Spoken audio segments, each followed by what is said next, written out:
Hello, this is Shirley with Spirit of Matter, and I'm here with at least 5 reasons you might be scared of 2025, and hopefully some antidotes, respectively, or otherwise. So, reason number one you might be scared of 2025 has to do with the fact that Saturn and Neptune are going to conjunct in Aries. So we're going to have the Saturn ingress in Aries, and we're going to have the Neptune ingress into Aries. And those things happen around March, the month of March 2025. And so this is a change of sign for the outer planet Neptune to meet with the closest planet that separates the personal planets, the fastest moving planets, and the slower moving, the intergenerational planets, and that is Saturn, the Lord of Karma. So this is the first really big major change we have after November 19, where Pluto is ingressing into Aquarius for good in 2024. And that might be reason number one. Reason number two you might be concerned would be Uranus. And Uranus, around July 7th to be exact, is going to ingress into Gemini. Uranus is planet of revolutions, also astrology, upheaval, and our silly walk of the sky. Okay, so irregular patterns, expect the unexpected, chaos. We are going from chaotic relations, chaotic finances, to chaotic civil obedience and disobedience, civil rebellion, civil wars. We are going to have technology around cities, revolution, and perhaps attempts to learn chaotic patterns of society and social structures, technology, everything going to be technology, and trade with technology. We're establishing that during the Urano Beta per se of the coinage that is having Urano algol on it, or algol placements on the worldly digital coinage, attempting to make one world coin with those pros and cons of that. And so this major change of sign, we haven't had Uranus change in sign since 2018, and it's going to speed up things way more. Okay, Pluto in an air sign is way faster than Pluto in an earth sign. Neptune in a fire sign is way faster than Neptune in the deep waters sign, and Uranus changing from really slow Taurus to quick, fast, and already changeable Gemini is going to be one huge thing that people might be concerned. And if that's not enough, it's going to meet Sedna on the path, which is going to mean we're going to have an outer planet conjunction with Sedna. We haven't had a major Sedna interpolation since actually Sedna conjoined Beta per se, conjoined Algol, and that was COVID. But also war in Ukraine. And now we're going to have Uranus meeting Sedna. So we're definitely going to learn more about the astrology of Sedna, astrology of Inuit people, and also rebellions of Sedna-like figures. We particularly want to be cautious of the people that we could not accommodate. Okay, that wanted to be free within relations and free from relation. This is, yes, very likely why some people might be scared of a 2025. Another reason of this is other than the eclipses.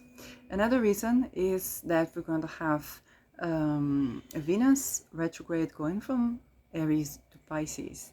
And the Venus is basically, with its retrograde phase, the already challenging phase of Venus, where we rethink that which is beautiful, where we rethink that which is what is nourishing, what is sweet to us, but also finances, our values, is going to basically trigger the eclipse points of late 2024 and the beginning 2025. And this is the upcoming lunar eclipse we have in Pisces at the time of recording, as well as the eclipses that integrate the nodes in Aries, and the solar eclipses we had towards the end of the October solar eclipse we're going to have in 2024. So this is going to be very fated retrograde of Venus, and it's going to touch on values to do with our identity, as well as a medical field, holistic healing, or the more ethereal aspects of Venus. This is another one retrograde for the records. Okay, we had a retrograde in Leo that's being touched by now, and we definitely are going to rethink, okay, Venus. It's in both its detrimental phase and its exalted, okay, Venus in Pisces phase. You say, why is this scary? Because it's going to bring fated events around women and war, values and war, values and finances, finances during war. How do we finance for feminism? How do we finance for our distinct identities and sovereignty? This is a lot to do with Venus, goddess of love and war. And then we have another reason, so reason number 4, why we might be scared of 2025, is Mars retrograde. Mars retrograde is going to go from Leo, where it is not weak, but way too hot and way too showy. Okay, so depending on what Mars does in Leo, that might be more or less problematic. And then it's going to go back to Cancer, where it is in fall. And if that is not enough, then this Mars is going to go back and forth, Leo and Cancer, while it is opposing Pluto. That means we're going to have a 1, 2, 3 on the Mars opposition Pluto. This is why they tell you, you don't know what's coming. Although you don't know what's coming, genre or content, videos, is a lot to do with those transits. As the world is going to speed up, the intergenerational planets are going to speed up. Now, before I'll touch on the kind of like the lighter point, that Mars opposite Pluto is definitely a clash of directions, and the clash is happening between something that is decentralized or global, science or even astrology, and something that is both solar and lunar focus, so both leaders and people versus global something, okay? So that is, and this collision is a fictional, okay? So opposition, direct conflict, can be violent conflict. Okay, we must understand that. So yeah, if I'm getting challenging, not so good about this energy. Yes, not so good about it. So this is definitely one reason that you might be scared of 2025. Now, I want to talk about a bit light points to do with that. So, first of all, the upside of the outer planets changing into the cardinal and in the mutables. Basically, they're having changed between fixed Aquarius, Pluto, it's gonna already happen 2024, and then we're gonna have still the back and forth, but already beginning cardinal Aries with Neptune, Saturn, okay, and mutable Gemini. This is basically involving all modalities and literally the entire axis, the entire chart of astrology, okay? The fixed axis, the mutable axis, the cardinal axis. It's going to be a time where we get a chance to integrate all that isness from the vantage point of Earth and therefore a time where we may transcend Earth to space, okay, so become planetary or multi-galaxy beings. It is involving of energies of air and fire, which might be lacking balance of water and earth.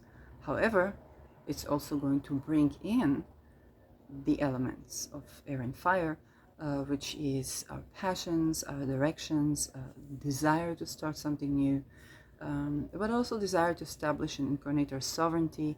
There can be ideation of war and then devaluation or war going global with Aries. Aries can be war. Neptune is everything going viral. So that's something to think about. However, the good thing about it is that things are going to be moving faster, and in terms of modality, we can have something that we bring into completion from start to end. Hopefully not a Holocaust, but from start to end, because we have both the cardinal, the fixed, and the mutable. Okay, so cardinals, let's say the first page of a novel. The fixed, when you write the book, to pursue it, okay, to pursue it to end, to bring it to finish. The mutable, to refine, to edit, to adjust, to adapt. These modalities are going to try to compensate for the challenges we have with lack of earth and lack of water. That is going to be very, very physical, and therefore might be reason that we're going to go out to other planets. Okay, talk about lack of intergenerational planets in water sign can simply denote lack of water. Okay, something happens to the water. Lack of earth simply denote lack of materia. Okay, lack of something that is substantial we can feel. What would be the compensation is excess of energy, and therefore we might become energy beings. This is going from one phase to another. There's a bisextile that's very protective, where we can set intention, we can manifest things. A lot of the changes that are going to occur. Yes, it may sound bigger than it is, because we've had this, okay, it's not the first time, but it's also not to underestimate what it could mean. The good thing about it is a bisextile that's protecting us, so perfecting and ushering this and anchoring this, so we might be more flexible about our perspective, Gemini, our sense of self. We're gonna have to okay, there's gonna be an initiation of a new sense of self that might even be a sense of self that is associated with something that is transcendental, and this is beyond earth. Okay, and some sort of the fixed things to hold on to might not be land so much as it can be ideal or idea, with the pros and cons of that. It can be the interconnectedness of humanity at large. It can be standing out, okay, that having our own reset, which is something that's very Aquarian, or holding on to vision of future that we may have. Okay, so you can see how that can go in very wrong, but can also be protective and remediating. Another thing to think about is, well, another thing to think about is of what we can tend to. When we have changes of the outer planets, we're basically changing the way we are tending to the collisions between outer planets and inner planets, and the Mars-Pluto is a great example. Okay, Mars hard aspect in Pluto when Pluto is in Capricorn, would basically mean we are fighting. Let's say if Mars is in Aries, strong Mars, strong Pluto, would basically mean that the individual is fighting against the corporation, for example. Okay, so there can be the Great Resignation, or other type of transits, and that is changing now, because now we're not necessarily fighting the Great Pyramid, but we are fighting something more decentralized, something more global. And so both the strategies need to change, and both are partners. Okay, if Mars is going from Leo to Cancer, it's going from leaders to people to leaders. Both have collision with globalism. Okay, but those who practice expandable children practice expandable people and expandable leaders. So our partners in arms, they change. Okay, that being said, hard aspect is still hard aspect, and it means that we are creating a certain conflict or separation or armed conflict with that which comes to globalize. But then the remedy for Aquarius is Deneb Algedy, which is wealth redistribution. Okay, so where we have not been tending to wealth redistribution, we may see if globalists do it better, it will be globalist. If people leaders do it better, then they can gain more both leadership and nourishment from this. Okay, so we think about the Great Reset, is difference between yes, let's say for enslave for entire humanity, but how humanity would fight for its sovereignty.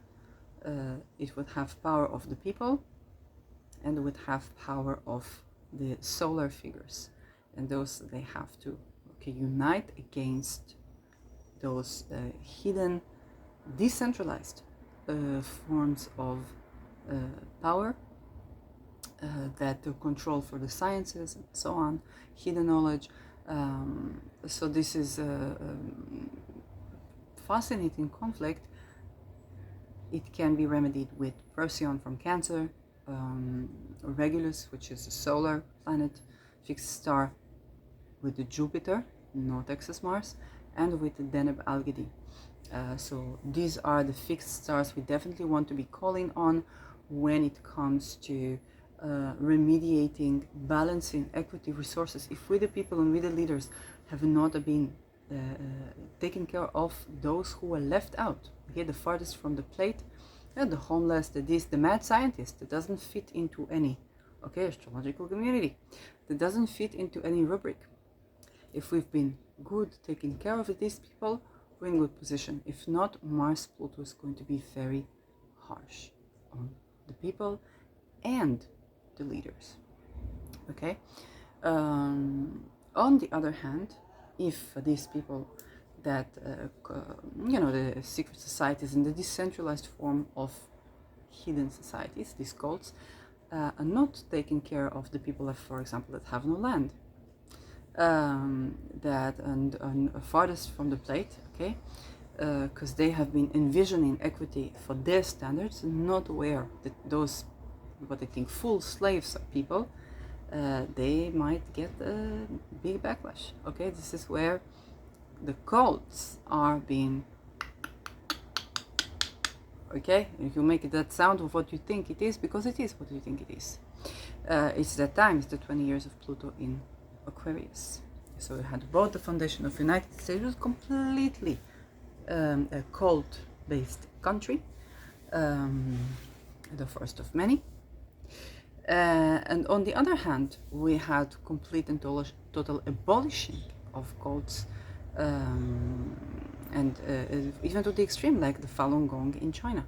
Okay, also go to that extreme, which is also something to think about and to understand that we're going to be facing in the world. So Deneb Algedy, it's important to work with.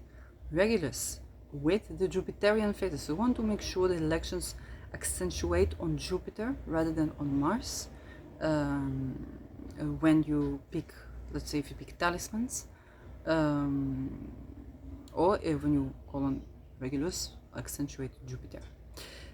And Procyon. Procyon is the denucleificator, is the sweetener of things, because it looks within and says what do we need to change about ourselves before we fight the other, what we did like the other, that the other is just accentuating bigger, that if we change about ourselves, we make this conflict a lot sweeter and a lot less harsh. A good example is Nelson Mandela, who abolished a lot of bloodline segregation, especially when it comes to leadership roles, and learned from the apartheid regime.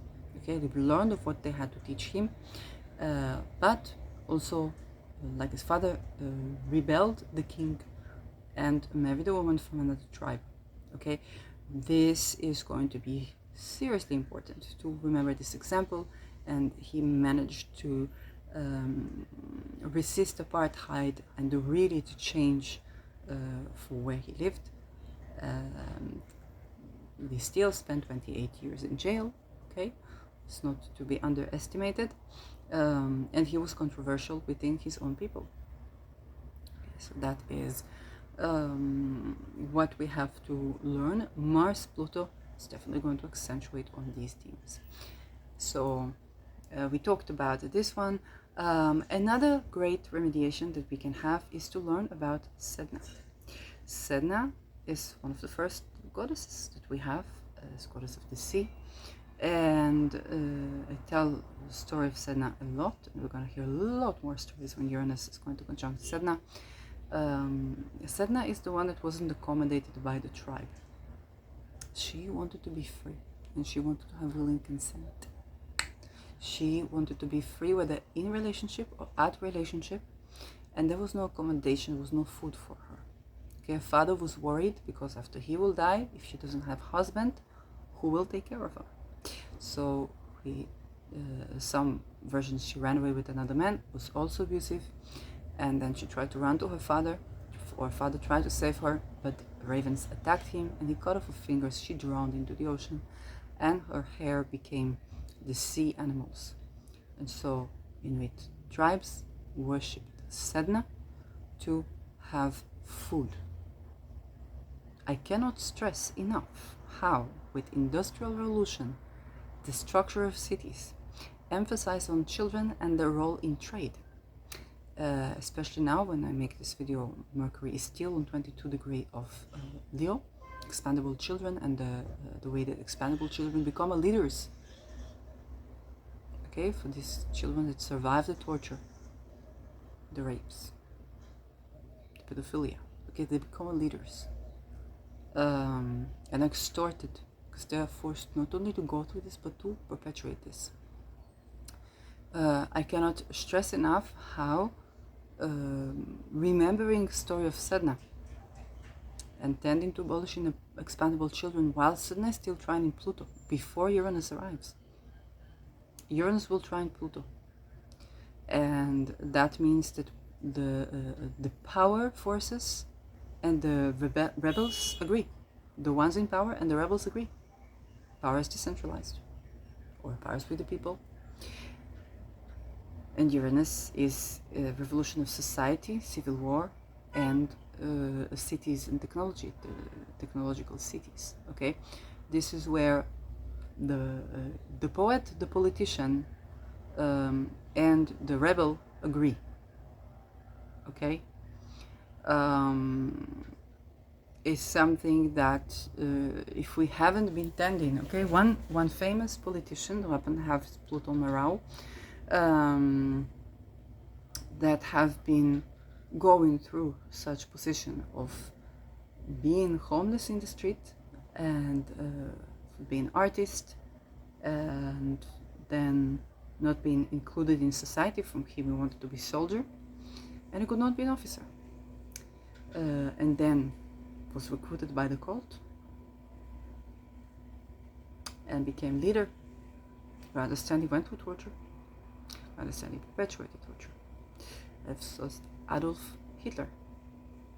Okay, And so we understand what we breed when we do not attend to those in societies that do not fit with the existing structure of society, and those in society that cannot be accommodated because they can't be an officer or they can't be abused by the husband. And this starts at childhood, and we don't even know about these things, and a lot of the people who talk about this are shadow banned. Okay, so there are going to be a lot of people waking up to these things.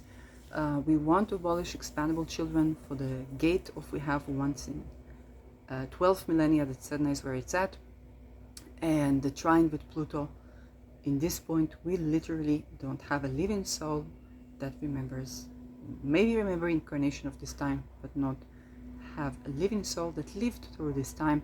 Is a great gate. We have to tap into it to abolish for those practices from the Inuit, not just the Zionist, not just the Jews, not just the church, not just the Satanist, okay?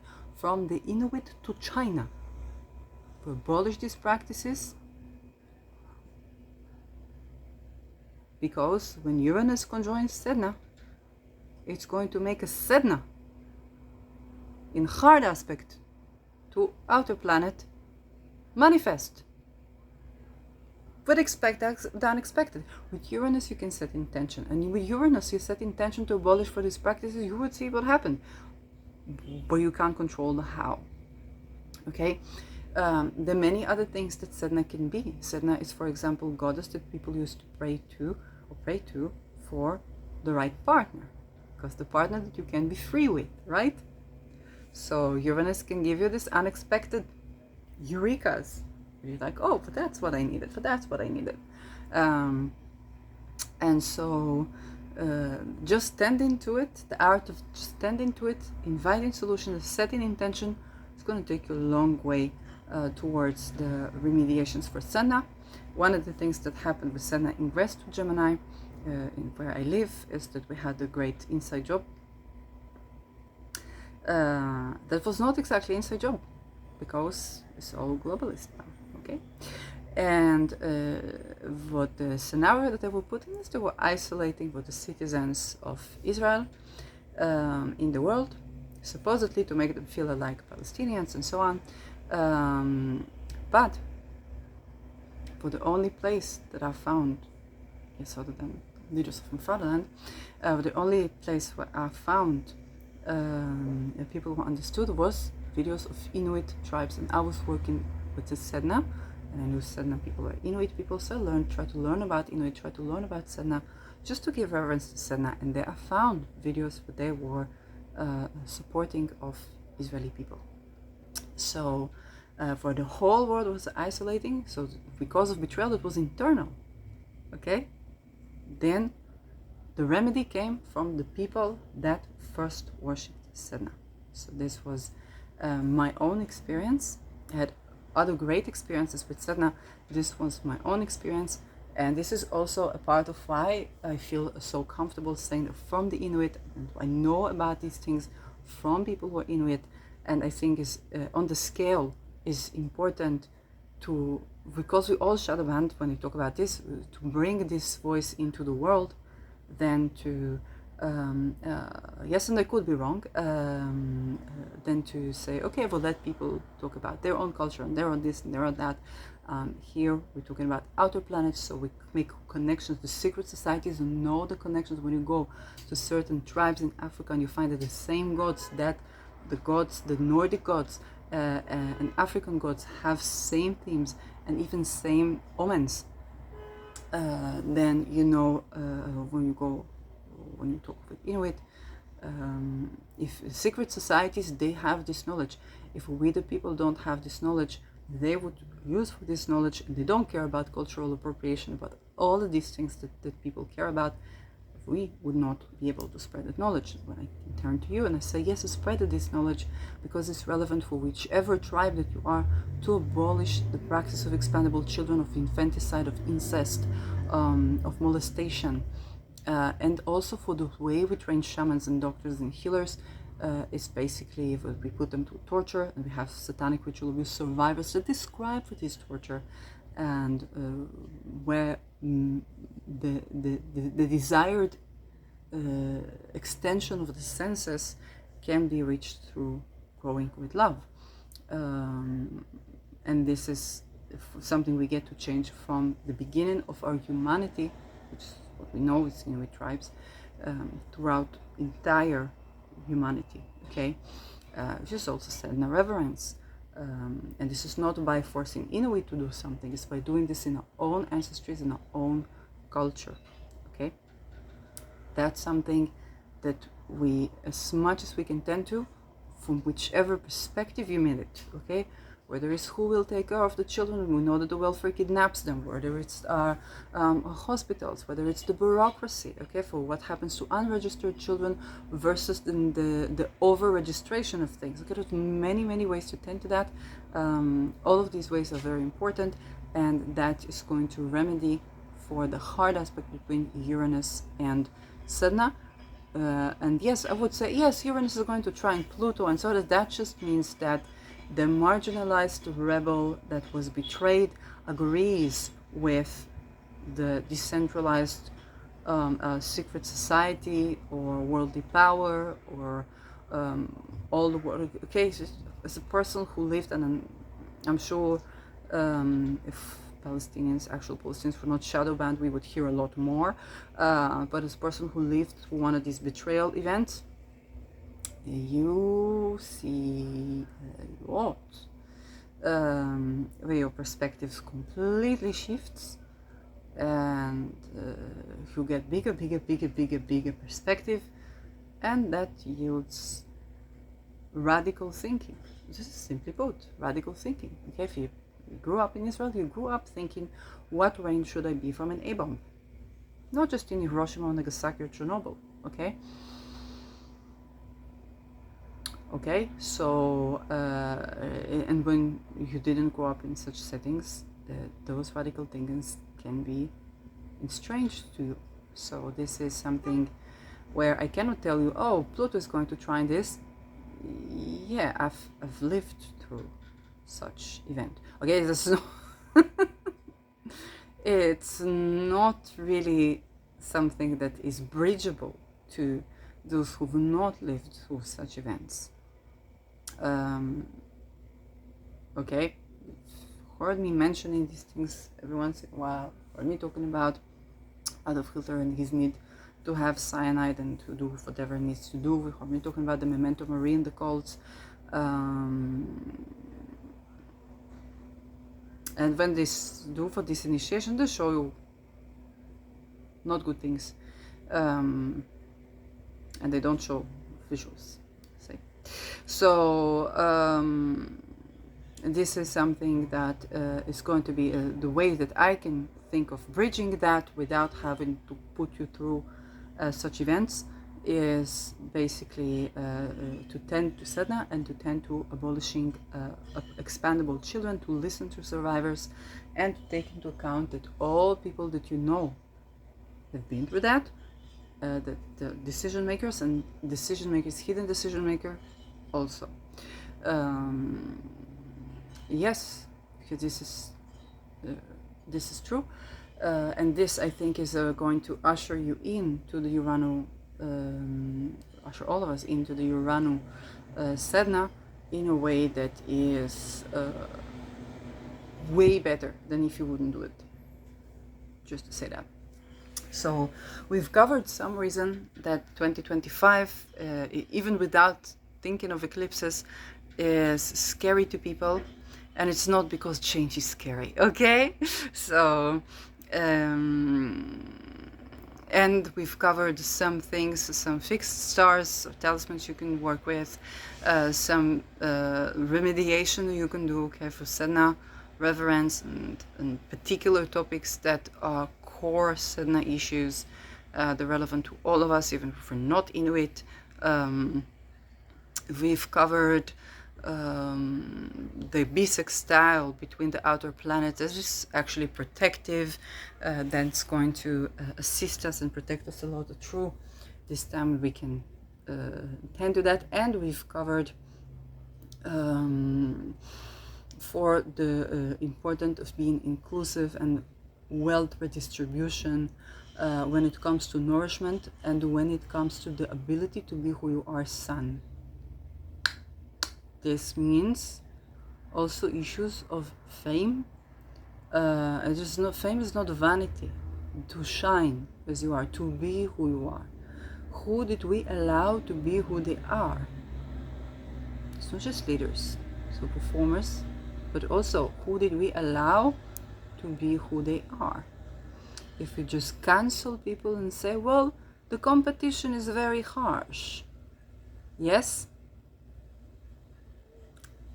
Act karma. Who did we allow food and nourishment?